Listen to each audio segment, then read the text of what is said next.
بسم اللہ الرحمن الرحیم۔ پیارے بچوں، جو ہماری یہ درخواست تھی اس کا آخری سوال ہے کہ ہم نے اسم نکرہ کی اقسام کو بھی درخواست میں استعمال کرنا ہے۔ تو پیارے بچوں، جیسے میں نے ابھی آپ کو درخواست بتائی، اس میں چند الفاظ ہم نے اسم نکرہ کے استعمال کیے۔ جیسے ہمارا پہلا لفظ ہے صبح و شام، تو بیٹا یہ اسم ذات ہے۔ اسم ذات سے کیا مراد ہوتا ہے؟ کسی بھی چیز کے حوالے سے کسی چیز کی ذات کا نام لیا جائے، جیسے قلم، دوات۔ تو اسی طرح ہمارے پاس یہاں لفظ ہے صبح و شام، ٹھیک ہے، یہ ہمارے پاس اسم ذات ہے، ٹھیک ہے، صبح کا ایک وقت ہے اور شام کا وقت ہے، تو ہم اسے اسم ذات کا نام دیتے ہیں، یعنی اسم نکرہ کی ایک اسم ذات کا ہم صبح و شام کے طور پر استعمال کر رہے ہیں۔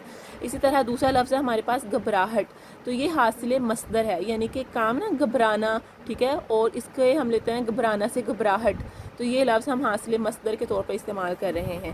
اس کے علاوہ خوشیاں، خوشی سے خوشیاں، تو یہ اسم حالیہ ہے کہ لوگوں نے خوشیاں منائیں، اسم حال تھا یہ ہمارا۔ اسی طرح دیکھتے دیکھتے، یہ کیا ہے؟ جیسے دیکھنا سے دیکھتے، ٹھیک ہے، اسی طرح یہ ہمارا اسم فاعل ہے کہ یہ کام کرتے تھے لوگ نا، فاعل کام کرنے والے، تو دیکھتے ہی دیکھتے حالیہ دور میں نقصان کا سبب بن رہے ہیں، تو یہی ہمارا اسم فاعل ہے۔ اسی طرح لفظ ہے کس قدر، خلا اور زمین دونوں کے لیے کس قدر نقصان ہے، تو بیٹا کس کا لفظ جو ہے یہ حروف استفہام ہے، یعنی اسم استفہام ہے، یعنی اسم نکرہ کی ایک قسم ہے استفہام جس میں سوال کیا جاتا ہے، تو یہ کس کا لفظ ہم اسم استفہام کے طور پر استعمال کر رہے ہیں۔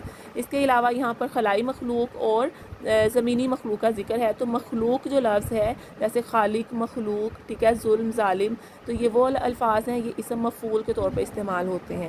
تو پیارے بچوں، جیسے کہ ہم نے درخواست لکھی، اسی طرح ہم نے اس درخواست میں اسم نکرہ کی اقسام کو بھی استعمال کیا، تو آپ نے بھی اسی طرح یاد رکھنا ہے کہ اسم نکرہ کی کون کون سی اقسام ہیں اور ہم نے اسم نکرہ کی اقسام کو کس طرح اپنی درخواست میں استعمال کیا ہے۔